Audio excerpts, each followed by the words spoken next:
Ma ei taha kaebust esitada, ma tahan seda, et meie inimesi segataks teha meil valimisosakonnas tööd ja mindi saadetakse välja ja inimesed käituvad viisakalt valijatega. Jah, palun, valimisjaoskonnas number 1247 ütleb, et me võime kasutada, pildistada oma sedelit. No, kes 1247? Öelge, kes te olete selline, et valimisjaoskonna inimene? Nii, Astaktina Kromkiga võri.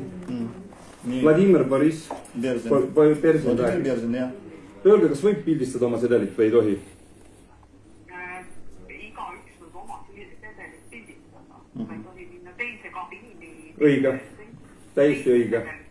Aga miks Narvas võetakse ära telefonid ja keelatakse inimestel seda teha, seda meil ei vastata? Ja. Me seletame, et see vastuolus salajase hääletamisega. Ja. See on põhiseadus paragrahv 156.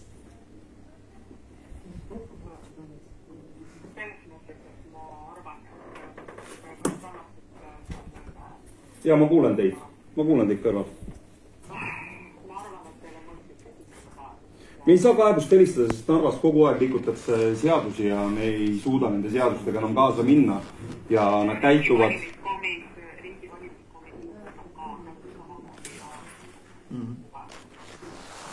Selge. Aitäh teile. Kõike head. Вот очередной раз вы Нарве делаете против закона. Вам говорят, кто устраивает выборы, а вы делаете по-своему. Почему? Почему всегда Нарве должен быть так? Почему люди не могут делать то, что у них разрешено? Даже день выборов. Kõik valdavad eesti keelt. No vahet ei ole, et on valdavad. Tähtis on see.